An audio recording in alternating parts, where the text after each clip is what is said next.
Hey, how's it going? I guess I have a few updates, so I thought it was worthy of making an update video.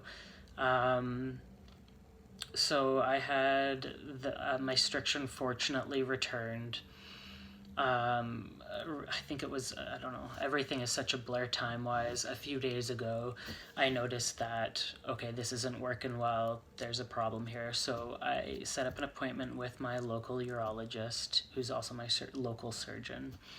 And yeah, he wanted to dilate me, and that was just done in office. So you're not given anything. It's just the point is to try and get a wire through the closing, that stricture, and then once that wire is through, I don't know what is done, like if it's somehow expanders or if it's simply bigger like sized tools, I was gonna say utensils, shoved down. And my stricture is basically at the base of my penis, so pretty much right where my scrotum is, and that's a common place for it. So there's kind of, from what I understand, again, not a doctor, from what I understand, there's 3 sections to a phalloplasty patient's urethra. There's the long part that is like your penis, and then it kind of dips down, and then this is your original urethra. So you have your original urethra, then they create this connector to your penis, and that part, those 2 spots where they connect, is where common strictures take place. So I think mine's closest up. So I don't know, I didn't think it would be bad, in all honesty. I just assumed like it's going to be uncomfortable, but it was actually pretty painful, and I did not expect the amount of blood that happened as well. Yeah, it sucked. It really sucked, but you just grit your teeth, and it's all worth it. It's all worth it. So it's just part of the way, and it's crazy because like I said, post-op for my stage 2, when they created my phallus, that was the most immense pain I've ever felt in my life. But I'm already, like, I remember that it was bad, but I'm already forgetting what it was like, if that makes sense. So it sucks in the moment, but it's gonna be gone. So anyways, I was able to void after I had my stricture dilated once, and then it closed aggressively. The next morning I woke up, nothing was coming out. I was in such immense pain. My bladder was extended, just burning pressure. I was just like praying that I wasn't going to develop a fistula, and I knew that I had to get to emergency. So I got on transit.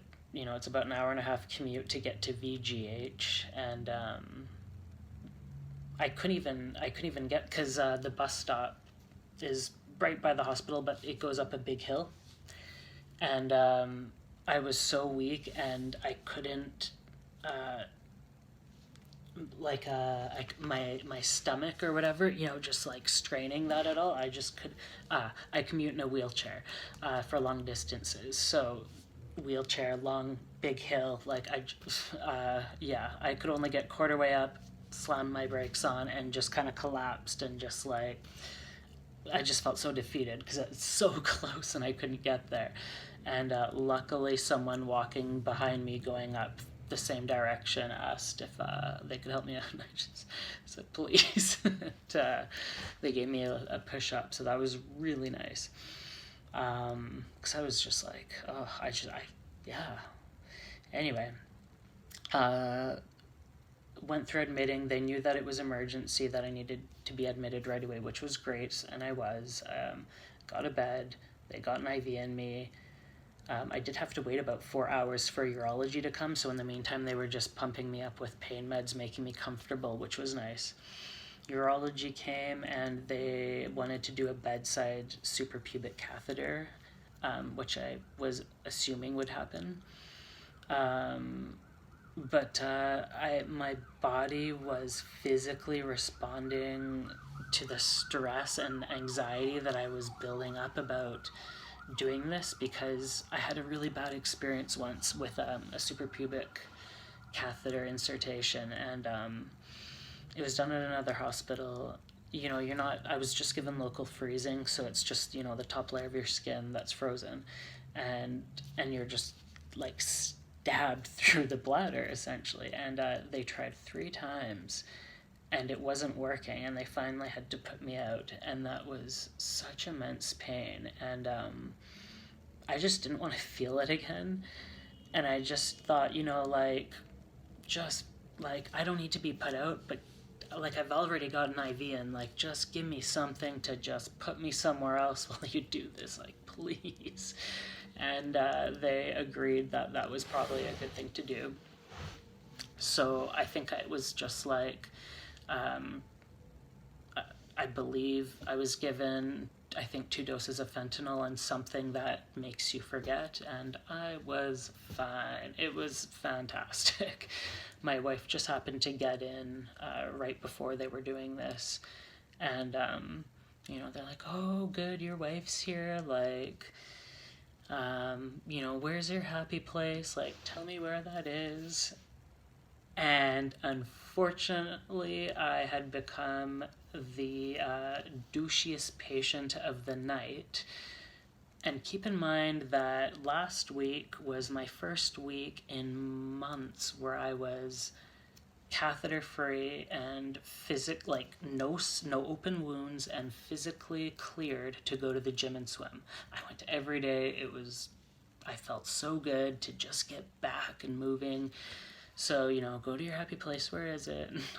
The gym. I like to lift. And my wife just biggest face palm of embarrassment. So that was embarrassing. What else happened? So now I have this suprapubic catheter, and the game plan originally, again, was to wait till April.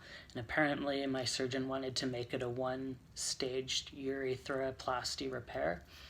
But we're both in agreement that I can't wait until April with current situations.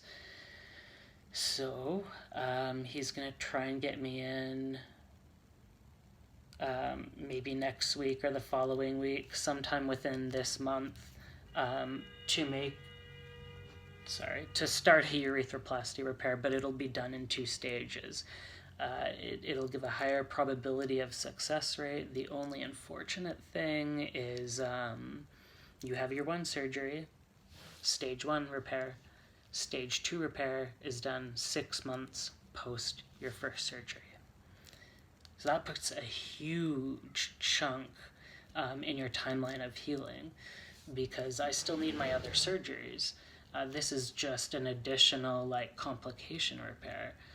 So, by the time this is all finished, let's say 7 months from now, I have my next repair surgery. Then I have to wait maybe 5 months for that to heal until I can go for, back on track, my other surgeries. So, it is what it is, but yeah, it's something to keep in mind that it's really hard to estimate this timeline of healing, because these curveballs, from anyone that I've met just while I was over there, or who has had this surgery, almost everyone, I think, has had a stricture and or a fistula. It just seems something common that happens. I don't know. Yeah, if you haven't if you were a guy who has gone through this, who have not developed a stricture or fistula, damn skills. That's all I have to say. So just something to keep in mind. Yeah, I guess that's it for now. I'm pretty sore. The catheter site's really sore. It's bruised. Doesn't feel that great, but is what it is. Take it easy, guys.